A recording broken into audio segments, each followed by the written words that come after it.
China, China. Well, you know, the federal government today, it's been revealed, had to seek high-level security advice before allowing the importation of Twiggy Forrest's 10 million COVID-19 tests. They came from China.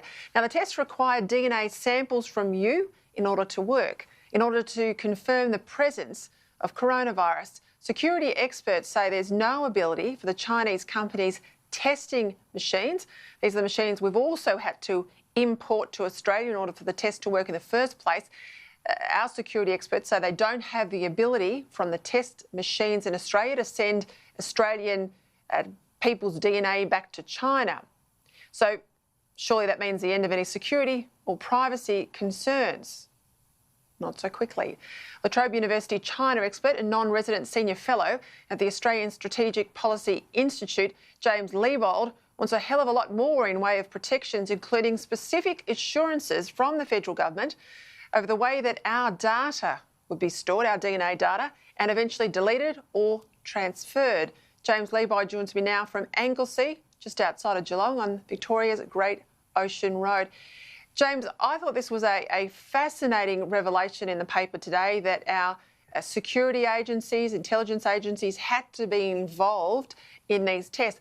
I do remember thinking last week, I don't know that I like the look of a Chinese bio company deep in genomics and the use of DNA being the body that has these tests and these machines that we're paying all this money to import into Australia. And your concerns and my concerns are shared. Yeah, well, Peter, I think I come from the perspective of would I be willing to rock up to one of these testing sites and have my biometric samples taken? How do I know it's not going to end up in Beijing in some police-linked database? But I also come at it from over 20 years of studying Chinese politics as well as Chinese control and surveillance mechanisms.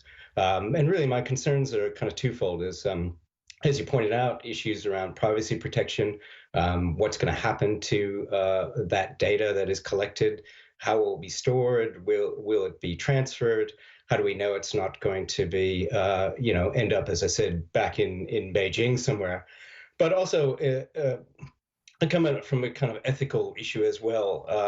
Two of those companies involved in providing those test kits, Beijing Genomics Institute as well as Thermo Fisher Scientifica, have been linked to serious human rights abuses in China's western region of Xinjiang. And, we had to ask about those companies and are we willing to collaborate with them here in Australia? Are there concerns that they might not be worthy partners? Of course, the fight against COVID is really important.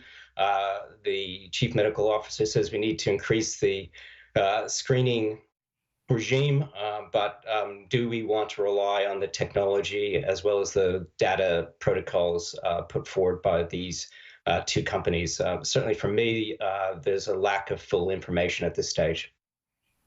Yeah, what I could tell from the report today is that in terms of the physicality of the testing machines that accompany the tests don't work without machines in Australia to decipher the reading of DNA.